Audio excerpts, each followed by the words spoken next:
Ndeko Fayulu aza na résultat te oye esali ye gagnant. Aza moto ya lokuta, aza moto ya diabulu, azo pesa mobulu na mboka. Ndeko Fayulu aza na preuve ata moko te ya victoire na ye. Azo s'appuyer na ba allégation fantaisiste ya Monsieur l'abbé Cholé. Monsieur l'abbé Cholé, c'est un monsieur qui fait des déclarations sans valeur. Monsieur l'abbé Cholé, il dit que l'église catholique avait des observateurs. Observateurs, Bapé Sakaye PV na bureau de vote. Même monsieur l'abbé Cholé, dans son imposture, il n'a pas les preuves qui fait Fayulu gagnant.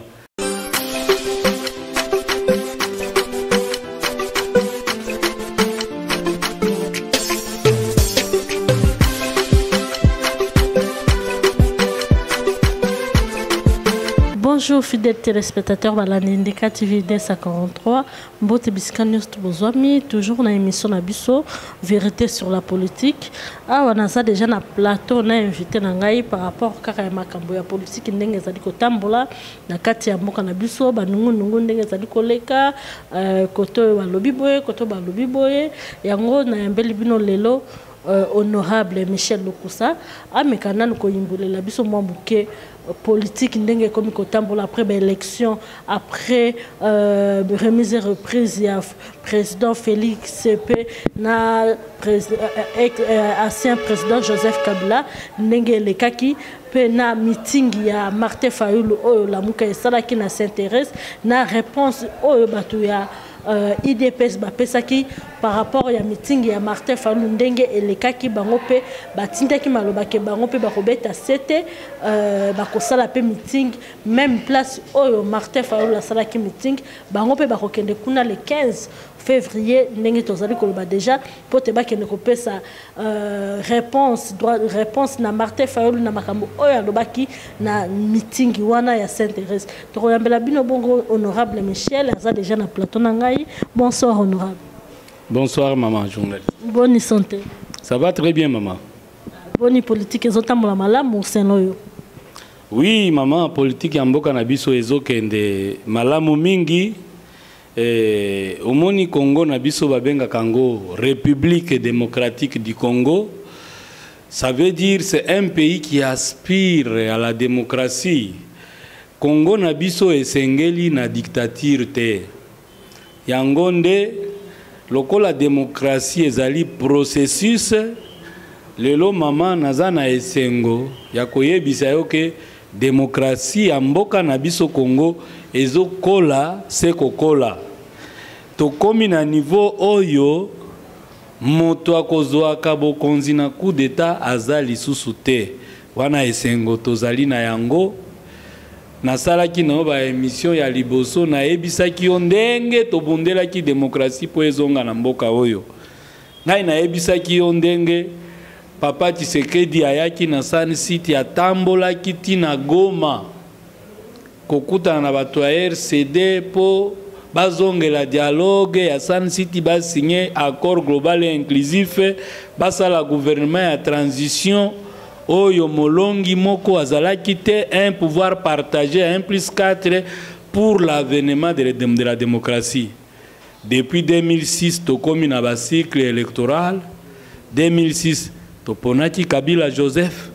2011 toponaki Kabila Joseph a épuisé ba mandat na ye akomaki na deuxième mandat na ye mandat ya suka tala na 2018 2019 toponi Neko Félix Tshisekedi basali passation des pouvoirs pacifiques dans la continuité, la stabilité des institutions de l'État avec la même armée, les mêmes cadres de la fonction publique, la même garde républicaine, mais avec un nouveau président élu pour un nouveau mandat une fois renouvelable, veut dire Ndeko Félix akoki kosala mandat moko tomi balé et puis suka naye ekoki moto mosusu aye wana esengo tozanango pona démocratie ya mboka na biso ezokola sekokola.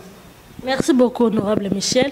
Ndenge karayo uti koloba ke passation des pouvoirs et les cas qui bien, mais les cas qui bien na koto ya cash pe na koto ya FCC ndenge bazongisa ki pouvoir na maboko ya peuple pe eketi et pas Félix Tshisekedi. Mais ce qui total na koto ya lamuka, bazali d'accord te pe bazondi ma victoire ya Félix Tshisekedi te. Balobi ke victoire wana ezali ya Moyibi, eza victoire o ezalaki ya Martin Fayulu bango ba yibi yango ko yiba pona ko luka ko vandisa toujours Kabila na kati ya mboka ko luka toujours régime oyo ba peuple ezalaki ko boya régime oyo pe batu ya UDPS ba boyaka pe papa Etienne Tshisekedi ya boyaka même régime wana balobi ke yangonde ezalika ko continuer na kati ya mboka pe na régime ya na pouvoir ya Félix Tshisekedi yo koloba nini ponango ye ndeko Fayulu ya azalika ka moto ya mindondo ndeko Fayulu abebisi campagne électorale bato mingi ba voter te pona mobulu ya ndeko Fayulu. Ndeko Fayulu aza moto bazolobaka na Kinshasa moto ya bilobela Mwanza.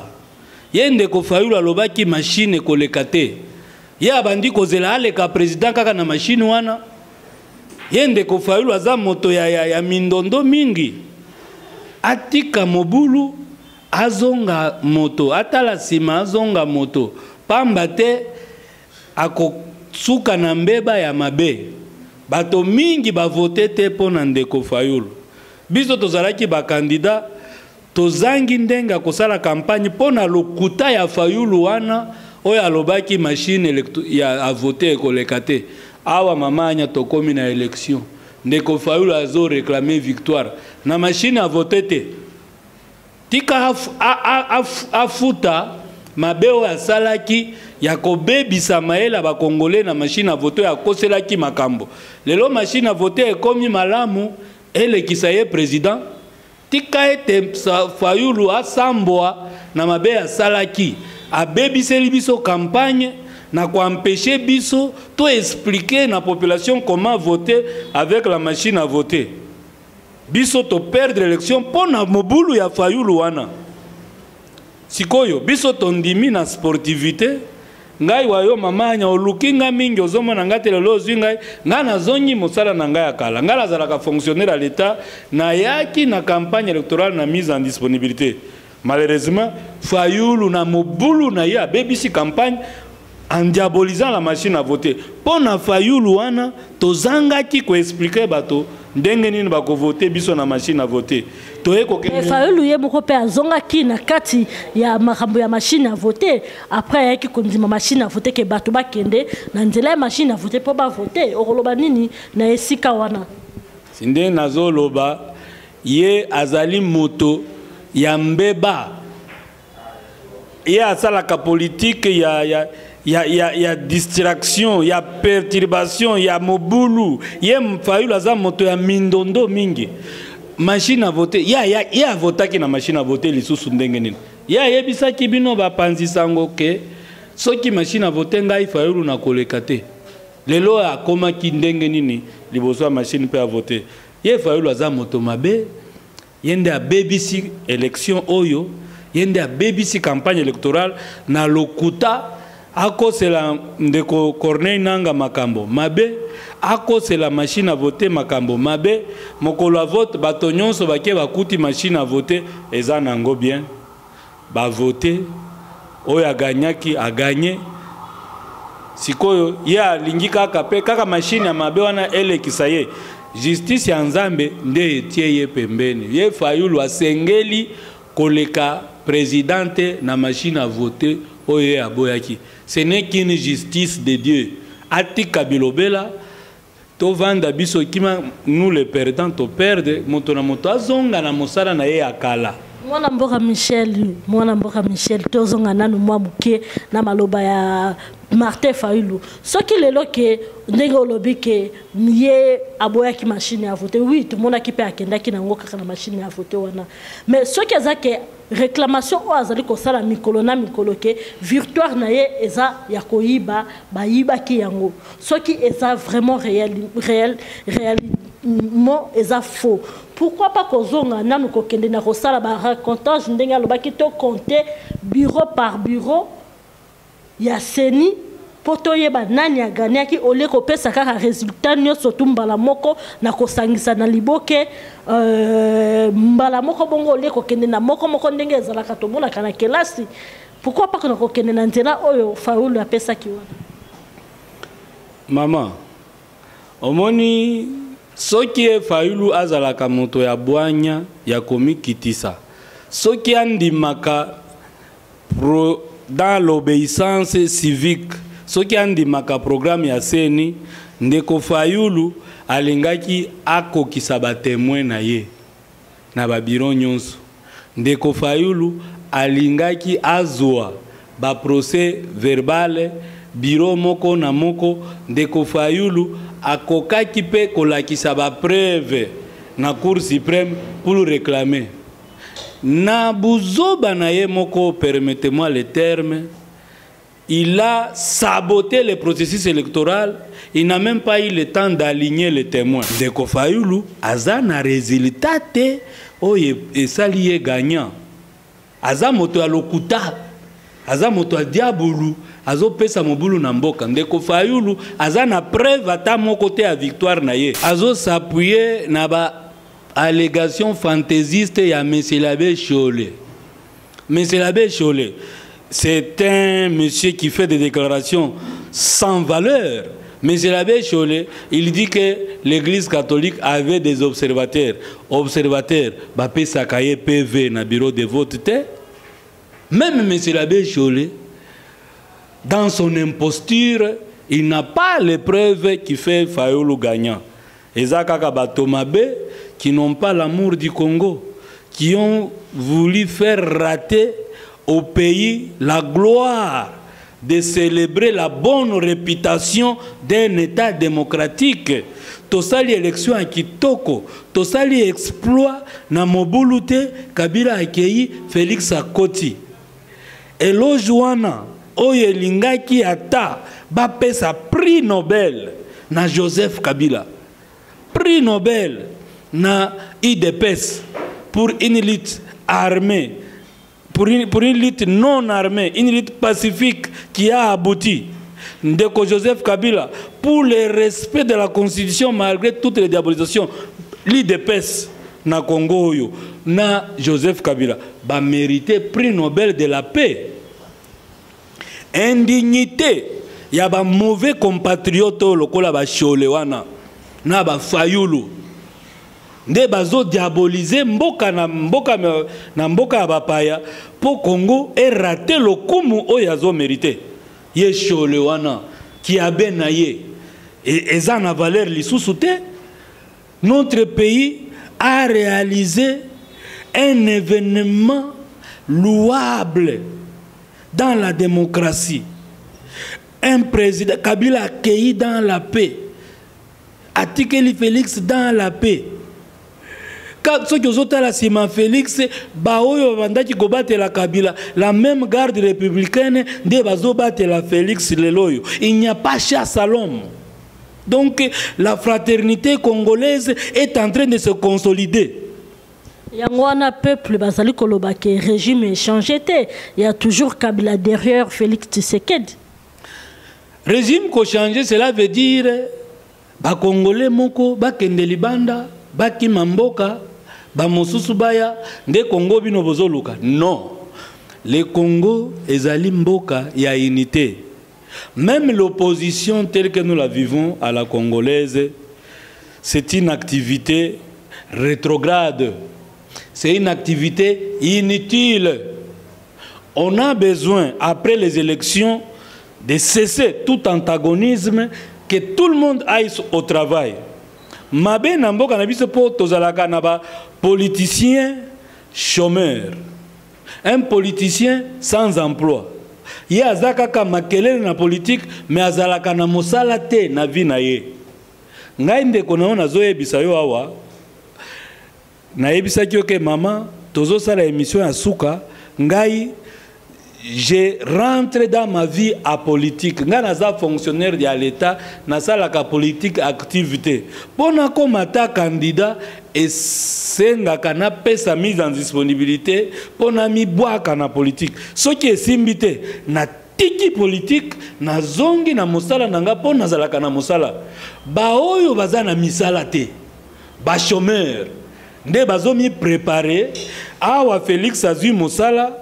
Au lieu Congolais na Congolais azonga na mosala na ye moto na moto abongisa eloba Kondo Maréchal Mobutu bango bakotika la kaka na balabala na politique a monyato bazoloba bako saboter action ya président Félix Tshisekedi wana ezali kolinga mboka ou bien wana mwana mboka ndeko muzitu mais ezali sangala bango ezala muzitu ezala fayulu ezaka les mauvais perdants qui refusent d'accepter que l'élection est sili motonamotazonga na mosala rendez-vous na 2023. Mwana mboka Michel Lukusa soki lelo ba investisseur ba ye na mboka na bisote mboka yango ko tambola ndenge nini sont ba investisseur ba investisseur ba ya ba uta wapi bauta bamboka bapaya bauta kalibanda poto bisika ebele pona roya kosangisa mwa maboko makasi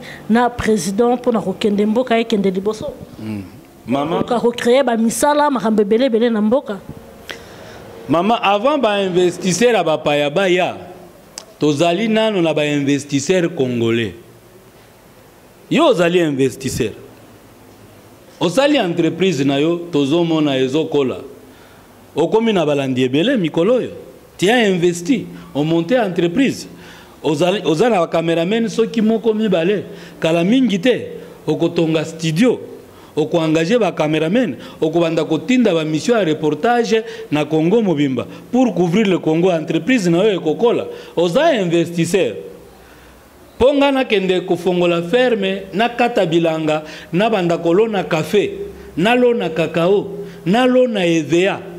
Il faut nazala mopaya pona investir na bilanga. Ba investisseur bakoya avant ba paya baya ba investisseur ya Congo basi balamuki. Tozozonga na bilanga. Tokozongela café, tokozongela cacao, tokozongela coton, tokozongela huile de palme, tokozongela bilanga nyonso yesala kike Congo ezala grenier. Tokozongela bilanga. Nous allons nourrir le monde. Nous allons produire les fruits exotiques, la papaye, les mangues, l'ananas, les orangers. Toko produire yango maman. Et pour cela, on n'a pas besoin des investisseurs à papaye.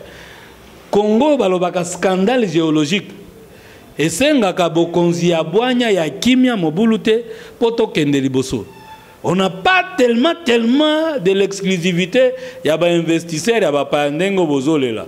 Ata soki ndeko muzito na kindoki na ye ake ko intoxiquer ba investisseurs ba paya bayate ba investisseurs congolais ba ko investir. Ils sont pleins d'argent dans la diaspora. Président Félix va organiser leur retour, ba ko investir. Nous allons y aller dans l'autosuffisance économique. On est capable, maman. Merci beaucoup de Michel Lukusa. Tout comme j'étais déjà dans l'émission Nabiso. Mais question Nabiso Moussou sur les alliés, que Félix Tshisekedi après qu'on est président, ça fait déjà 1 mois déjà, l'équipe déjà, tout comme qu'on est déjà 2 mois. Donc tout le monde peut tourner au Sali na ba pays Afrique, n'enga zali kotambola. Mais tout le monde qui mukolo a remise et reprise na ba continuana ba yakite. Est-ce que ça là qui manque à considération, il y a pouvoir na yeto et ça là qui ni. Bon, au moins les politiques ça monde ya ba intérêt. Ba o ba yaki intérêt nini ba monaki ke Congo ekoba ekola na démocratie. Ceux qui ba monaki intérêt te yango nde ba yaki te, mais est-ce que élection yango ezalaki ya banani? Ya biso ba congolais? Est-ce que ba congolais ba tondaki na investisseur ba tondaki te? Ba tondaki? Est-ce que ba congolais bazomi préparé pour accompagner Félix pour changement? Oyo tata na alobaki le peuple d'abord et salema ba congolais bazali debout. Alors ba paya soki bayete intérêt na bango na Congo peut-être ezalité. Félix aza président na biso ba congolais.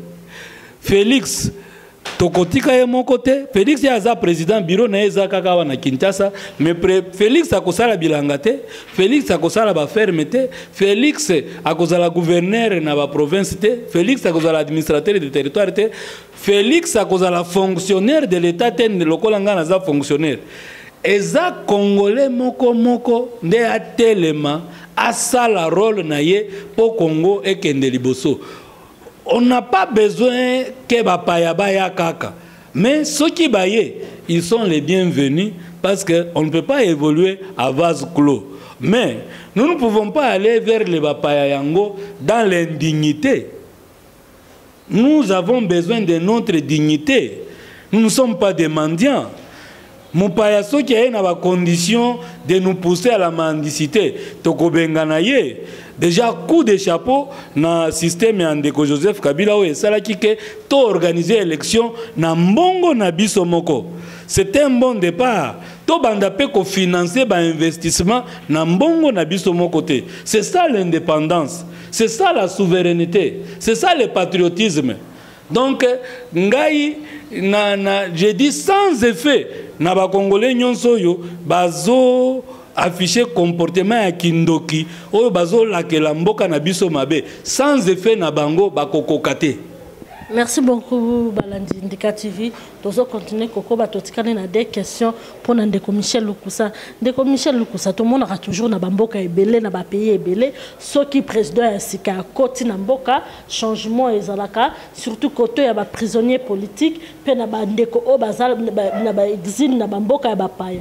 Mais ça fait déjà un moment déjà 2 mois tous dit qu'aucun depuis que président Félix Tshisekedi a eu Kibokondi mais si les autres monde même pas signe ya ba prisonniers politiques babima et puis ba exilés politiques au bazali na bamboka ya bapaya lokola ba Moïse Katumbi ba Ngwanda bazali ebele ba Francis Kalombo bazali même pas na signe ata ya koloba na bango ke bazonga mboka baya basangisa maboko pe ba tonga mboka ekende liboso on dirait lisusu ba tie bango lisusu musika lisusu penza ba bakiseli bango prison mususu tozali ko comprendre te pona wana. Maman, attention que otanga kabato combien na linga kina pesa réponse ya kombo moko moko oyo tangi. Ah otanga linga 3 kombo na ko pesa réponse na 3 kombo opesi. Ngwanda babengani na Congo te ba collègue ya Ngwanda oyo bazalaki na pembeni ya président Mobutu. Bazongawa, président Kengo azali awa, Mvundwawe azali awa, Ngwanda nanya pekisi kozonga. Mokolo Ngwanda kozonga est-ce que Ngwanda zalaka na dossier? O ba pour balandela kaye Ngwanda za na problème na motote Ngwanda vandi na poto ye moko alingi mokolo kolinga kozonga ndenge Kengo azongaki ndenge Vundwa azongaki moto kolandela Ngwanda azalite. Francis Kalombo akendeki na ndenge na ye bae ngana ye Francis Kalombo aza na dossier na motote Francis Kalombo aiba eloko ya motote Francis Kalombo akendeki ndenge alingaki kokende aza pembeni ya Moïse aza na dossier na justice te mokolo Francis Kalombo akozonga wa moto akodéranger Francis Kalombo azalite à ma connaissance. Et puis ye ndeko Moïse Katumbi les dossiers où il y a immobilier avec ceux qui famille stupide, ceux qui banani wana. C'est un dossier civil et un dossier dont le plaignant c'est une tierce personne, ce n'est pas l'État congolais. Il a la possibilité, il y a que famille wana ba arranger à l'amiable, ba si sa problème à bandako wana azonga na ye.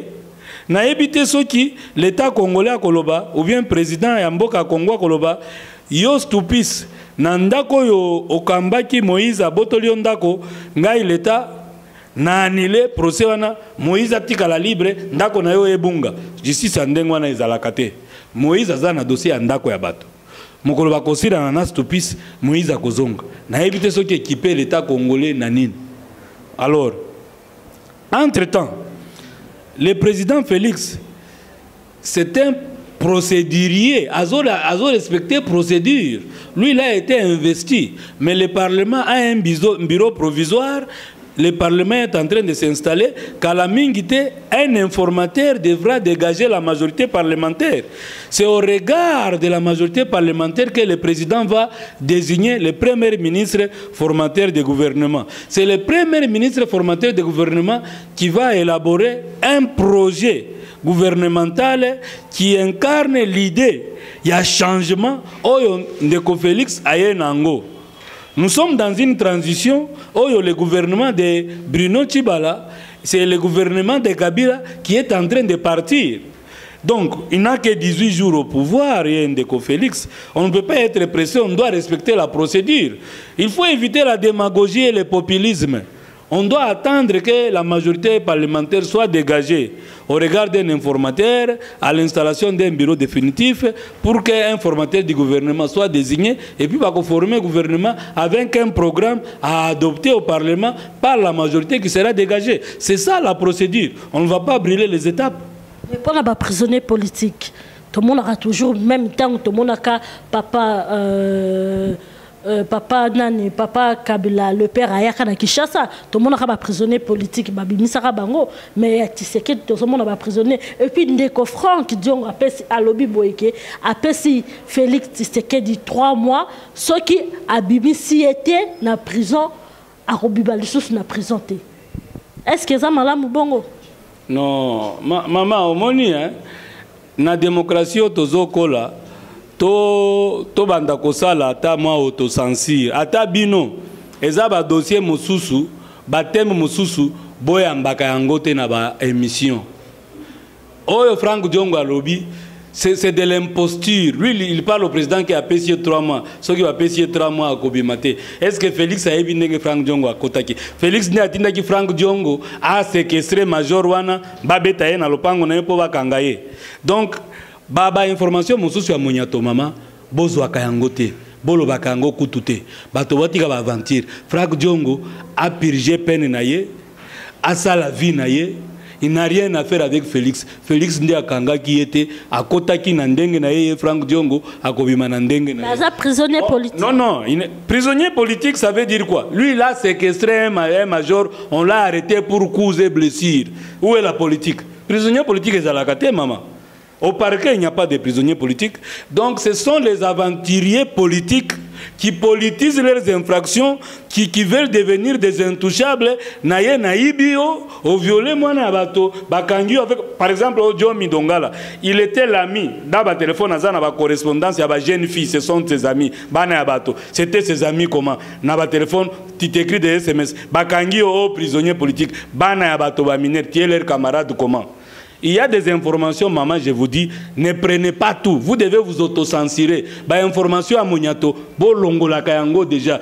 Ça salit aussi l'opinion congolaise. Chez nous, même les saletés, il y a la vie privée à bateau, on mêle ça à la politique. La politique, c'est une noblesse, maman. Ne mêlez pas n'importe quoi. Moi, je te parle du président élu démocratiquement, qui attend un premier ministre pour mener la politique du changement. Les individus vont rendre compte de ce qu'ils ont fait. Franck Diongo, Moïse Katumbi, Jomi Dongala, on s'en fout d'eux. Nous ne les avons pas accompagnés dans leur bévue. Tozala qui n'a Jomi quand il appelait ces petites filles-là, on n'était pas avec Franck Diongo quand il a appelé les gens pour arrêter un major et les tabasser chez lui. Les gens doivent apprendre à payer. Nazaraki na politique maman aussi oyokangai na bundi na politique parce que naza politicien. Un politicien ce n'est pas un hors la loi. Ce n'est pas un intouchable à la loi. Il ne faut pas dire que quand un politicien commet une infraction du droit pénal, vous le dites prisonnier politique. Non maman. Ba information on a mieux à faire pour ce pays que de s'occuper des individus qui ont une certaine moralité peu recommandable, maman. Je pèse mes mots. Nous ne pouvons pas être distraits avec des gens qui n'ont pas eu de retenue dans leur comportement. Franck Diongo, est-ce qu'on peut s'adresser comme ça à un président de la République? Ce n'est pas son ami. Bako Bambaye, outrage à l'autorité établie, outrage au président de la République, à Kolobali Soussounine. Parce que l'autorité est sacrée. On ne peut pas parler de n'importe quoi d'un président de la République. Il faut apprendre à être de bons citoyens. Oh, on a payé 3 mois sinon on a coupé. Si moi j'étais Félix, tu fongolais les dossiers pour outrage à l'autorité. Félix, ce n'est pas son ami, lui, Franck Diongo. Félix, c'est le président de la République. Merci beaucoup, Ndeko Michel Lukusa. Merci beaucoup, fidèles téléspectateurs de la Nindika TV 243. Bon, continuer comme ça dans la chaîne. Oyo, eza chaîne, moi, eza na ba image ya bien, eza na ba information, oyo ya vérité ya lokutate. Bon, s'abonner pe massivement na chaîne. Oyo, tozali kokoba se kokoba na émission na bino. Oyo, bozali kolinga, bozali kosepela nango mingi. Vérité sur la politique. Poto betara vraiment vérité. Makamba lokuta, totiaka ngona no mupandi. Sentiment pe totiaka mupandi, tolande la politique. Na pesi, merci mingi. Na ba ebalinga rangai, Anestar la panthère noir, donc mbote na bino bino nyonso bisika bozwami mbote na ngali susu na ZF Kande na bosanité Mimi Mat la femme de valeur vraiment et puis na pesi lisusu ba bonne chance na ba chroniqueuse ebele auto mona ki ba banda ki kolanda beaucoup plus de la musique to moni pe ba komi kolanda na politique eza malamu mingi il faut vraiment esprit efungwa makai tambola keke na musika ikozala malamu pona musala auto zali ko sala pona koluka komema ba formation na bande kona biso baza musika ya mboka pona ba chaîne na biso ya Kishasa awa misusu ekoma kakunate na nzela ya media en ligne nde ezali ko sala ke be mission pe makambo o ezali ko leka na kati ya mboka na biso Congo ekomela bande kona biso ba diaspora bisika nyonso tu bazwami un mot de la fin na bande ko ba diaspora bisika bazali pe na ba congolais nyonso tu. Oui, je salue mes compatriotes qui sont à la diaspora. Je demande à toute la diaspora de notre pays de venir, de rentrer au pays, même s'ils ne peuvent pas rentrer physiquement, de rentrer même par leurs investissements, pour soutenir le président Félix Tshisekedi, à qui je souhaite un bon mandat de 5 ans, et Jamir Félix, en 2023, pour nous affronter encore dans la campagne électorale. Toi, enterrer la hache de guerre, continuer à s'affronter pendant que les gens veulent travailler, c'est du sabotage.